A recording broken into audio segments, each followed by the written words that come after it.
Hello friends, आपका the Cosmos academy के YouTube channel पर आपका स्वागत है। आशा करते हैं कि आप सब ठीक होंगे। हम आपके लिए लेके आए हैं जैव प्रक्रम का लेक्चर 2। आगे हम उसके बारे में चर्चा करेंगे। आप लोग अगर पिछला वीडियो नहीं देखे होंगे तो जाकर पीछे आप देख सकते हैं, इसी यूट्यूब चैनल पर अपलोड है वीडियो। तो आज हम पढ़ने वाले हैं पेड़ पौधों में पोषण। आज बात करेंगे कि पेड़ पौधों में पोषण कैसे होता है क्या नहीं है, उसके बारे में आज बात करते हैं। तो चलिए देखते हैं।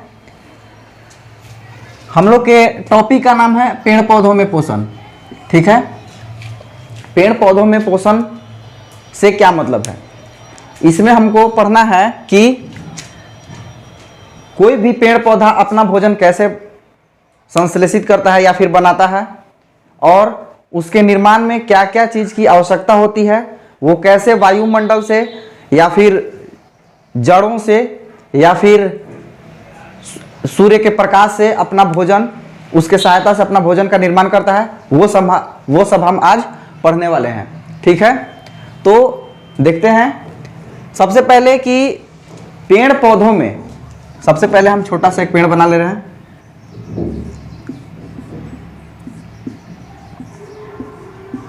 ये रहा आपका पेड़ और ये आपके सूरज बाबा। ठीक है, तो सबसे पहले देखेंगे कि ये जो पेड़ पौधा होता है, हरे पौधों में स्वपोषी पोषण के माध्यम से प्रकाश संश्लेषण होता है।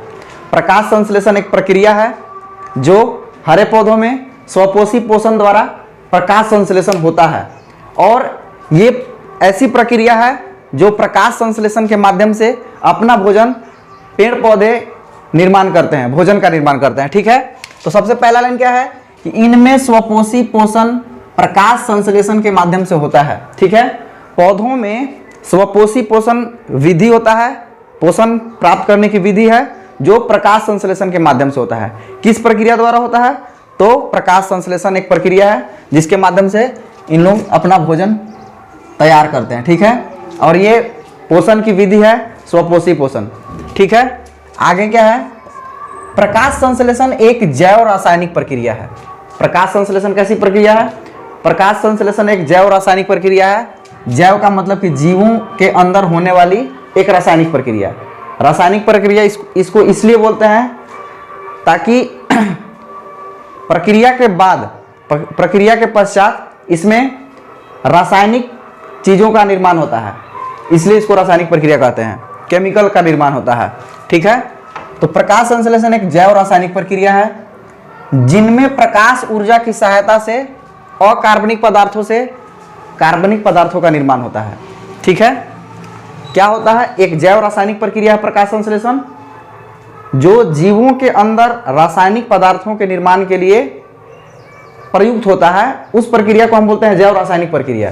ठीक है, इस प्रक्रिया में क्या होता है कि प्रकाश ऊर्जा की सहायता से, ठीक है, जो वायुमंडल से, सूर्य से प्रकाश लिया जाता है, वो एक ऊर्जा का रूप है। प्रकाश ऊर्जा की सहायता से अकार्बनिक पदार्थों से कार्बनिक पदार्थों का निर्माण होता है।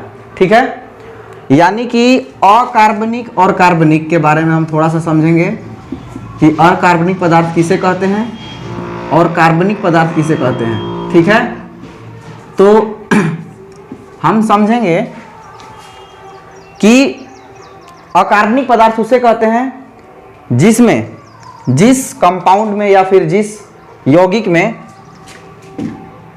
कार्बन और हाइड्रोजन, कार्बन एवं हाइड्रोजन दोनों होता है, वो होता है कार्बनिक यौगिक या कार्बनिक पदार्थ। या फिर जिसमें या फिर कार्बन या फिर हाइड्रोजन दोनों में से कोई एक होता है, उसको बोलते हैं अकार्बनिक पदार्थ। ठीक है, तो आशा करते हैं कि आप समझ रहे होंगे।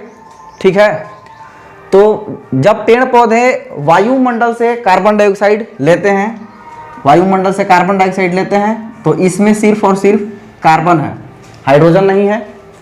तो हाइड्रोजन नहीं है तो कार्बन या हाइड्रोजन कोई एक होता है, तो उसको अकार्बनिक पदार्थ बोलते हैं। तो अकार्बनिक पदार्थ लेकर के प्रकाश ऊर्जा की सहायता से अकार्बनिक पदार्थों से कार्बनिक पदार्थों का निर्माण होता है। यानी कि पेड़ पौधे जो भोजन का निर्माण करते हैं उसमें कार्बन और हाइड्रोजन दोनों प्रयुक्त होते हैं, इसलिए उसको कार्बनिक पदार्थ कहते हैं। ठीक है। तीसरा पॉइंट क्या है, जो कार्बोहाइड्रेट तुरंत प्रयुक्त नहीं होता है उन्हें मंड के रूप में संचित कर लिया जाता है। यानी कि जो पेड़ पौधों द्वारा जो भी ऊर्जा है या फिर जो भी ग्लूकोज है या जो भी भोजन है जो तुरंत यूज नहीं होता है, जैसे मान लीजिए कि जब रात का समय होता है तो उस समय पेड़ पौधे अपना भोजन नहीं बना रहे होते हैं, तो उस समय क्या होता है कि उस समय ऊर्जा की खपत कम होती है। तो फिर उस समय क्या होता है कि ऊर्जा जो एक्स्ट्रा बचता है, जब खर्चा नहीं होता है ऊर्जा, तो ऊर्जा को संचित कर लिया जाता है, स्टोर कर लिया जाता है ताकि भविष्य में काम आए। तो उस ऊर्जा को किस रूप में संचित किया जाता है, तो मंड के रूप में। ठीक है, उसको मंड या फिर स्टार्च के रूप में संचित कर लिया जाता है। आगे बढ़ते हैं। हमारे शरीर में भी भोजन से निर्मित ऊर्जा, यानी कि जिस तरह से पौधों में एक्स्ट्रा एनर्जी को, एक्स्ट्रा भोजन को या फिर एक्स्ट्रा ऊर्जा को स्टोर कर लिया जाता है, संचित कर लिया जाता है, उसी प्रकार से हम मनुष्यों में भी जो ऊर्जा एक्स्ट्रा होती है, जब ऊर्जा यूज नहीं हो रही होती है तो एक्स्ट्रा ऊर्जा को किस रूप में संचित किया जाता है, तो ग्लाइकोजन के रूप में। पौधों में मंड के रूप में और मनुष्यों में ग्लाइकोजन के रूप में उसको संचित कर लिया जाता है। ठीक है, आगे बढ़ते हैं। आगे हम लोग का टॉपिक है कि पौधों को भोजन बनाने के लिए निम्न सामग्री की आवश्यकता होती है। यानी कि पौधा जो भोजन बनाते हैं उस समय किन किन सामग्रियों का आवश्यकता होती है उसको पढ़ना है। ठीक है, तो देखते हैं। सबसे पहले कि क्लोरोफिल। क्लोरोफिल बहुत ही इंपॉर्टेंट चीज़ है जो पौधों को भोजन बनाने में सहायता करता है। ठीक है, तो क्लोरोफिल कहाँ पाए जाते हैं, तो क्लोरोफिल पत्तियों में पाए जाते हैं। क्लोरोफिल कहाँ पाए जाते हैं, पत्तियों में। पत्तियों में पाए जाने वाले, पत्तियों में पाए जाने वाले हरा वर्णक है। ठीक है, क्लोरोफिल जो है पत्तियों में पाए जाने वाले हरा वर्णक है जो पत्तियों को हरा रखती है। ठीक है, ये भोजन बनाने के लिए जरूरी चीज है। दूसरा चीज जो है वो जल है।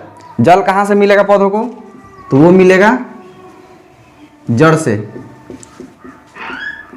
जड़ से जल प्रदान किया जाता है। ठीक है, तीसरा चीज है प्रकाश ऊर्जा। प्रकाश ऊर्जा कहाँ से मिलेगा, तो प्रकाश ऊर्जा पौधों को सूर्य से मिलेगा या फिर कृत्रिम प्रकाश भी मिल सकता है उसको। सूर्य या कृत्रिम प्रकाश से वो भोजन अपना बना सकते हैं। ठीक है, CO2 कहाँ से मिलेगा पौधों को, तो वायुमंडल से मिलेगा। ठीक है, वायुमंडल से CO2 मिलता है पौधों को। अच्छा, लास्ट जो चीज है पोषक तत्व और खनिज कहाँ से मिलता है, तो मिट्टी से। पोषक तत्व खनिज कहाँ से मिलेंगे पौधों को, तो मिट्टी से मिलेंगे। ठीक है, आगे बढ़ते हैं। पौधों को भोजन बनाने के लिए इन 5 चीजों की आवश्यकता होती है, जो क्लोरोफिल, जल, प्रकाश ऊर्जा, CO2, खनिज। ठीक है, इन सारे चीजों से पौधा जो है अपना भोजन तैयार करती है। ठीक है, आगे बढ़ते हैं। प्रकाश संश्लेषण के दौरान आखिर कौन कौन सी घटनाएं होती है, मतलब क्या चीज होती है, कौन से कार्य होते हैं जिसके कारण भोजन का निर्माण कर लिया जाता है पौधों में। ठीक है, तो सबसे पहला चीज है कि क्लोरोफिल द्वारा प्रकाश ऊर्जा को अवशोषित करना। सबसे पहली घटना क्या है कि क्लोरोफिल द्वारा कौन प्रकाश ऊर्जा को अवशोषित करता है, तो क्लोरोफिल। क्लोरोफिल प्रकाश ऊर्जा को अवशोषित करती है और वो खाना बनाने में, यानी कि पौधों में भोजन बनाने में हेल्प करती है प्रकाश ऊर्जा। ठीक है, अगर आपको समझ में आ रहा होगा तो वीडियो को लाइक कर दीजिएगा। ठीक है, दूसरा क्या है कि प्रकाश ऊर्जा को रासायनिक ऊर्जा में रूपांतरित करना तथा जल अणुओं का अपघटन करना। ठीक है, दूसरी जो होने वाली घटना है प्रकाश संश्लेषण के दौरान, उस समय क्या होता है कि प्रकाश ऊर्जा को रासायनिक ऊर्जा में रूपांतरित किया जाता है। जो सूर्य से हमें ऊर्जा प्राप्त होती है, जो सूर्य से ऊर्जा प्राप्त होती है पौधों को, उसको रासायनिक ऊर्जा में बदल के उसके बाद क्या किया जाता है कि जो जल होता है, जल में कौन कौन से अणु होते हैं, परमाणु होते हैं। जल में हाइड्रोजन और ऑक्सीजन होते हैं, तो उनका अपघटन किया जाता है, यानी कि हाइड्रोजन और ऑक्सीजन को तोड़ लिया जाता है। ठीक है। और लास्ट जो घटना है CO2 का कार्बोहाइड्रेट में अपचयन यानी कि जो वायुमंडल से पौधों द्वारा कार्बन डाइऑक्साइड लिया जाता है उसको कार्बोहाइड्रेट में अपचयन कर लिया जाता है, यानी कि उसको ग्लूकोज में बदल दिया जाता है। ठीक है। अपचयन का मतलब होता है कि ऐसा यौगिक जिसमें ऑक्सीजन का वृद्धि हो जाता है। ठीक है। तो हाँ, ऑक्सीजन का वृद्धि हो जाता है, तो कार्बन डाइऑक्साइड से उसको ग्लूकोज बना लिया जाता है। ठीक है। फिर देखिए, इसमें हम एक चीज़ समझेंगे कि हमेशा एग्ज़ाम में पूछा जाता है या फिर कहीं भी पूछा जाता है कि प्रकाश संश्लेषण का जो समीकरण है वो लिखिए। तो इसके लिए एक समीकरण है, इन चीज़ों को हम समीकरण के रूप में लिख सकते हैं कि वायुमंडल से जो कार्बन डाइऑक्साइड और जड़ से जल लिया जाता है उसको पौधों द्वारा क्लोरोफिल की उपस्थिति में, क्लोरोफिल और प्रकाश, सूर्य के प्रकाश की उपस्थिति में भोजन बनाया जाता है। तो क्या चीज़ का निर्माण होता है?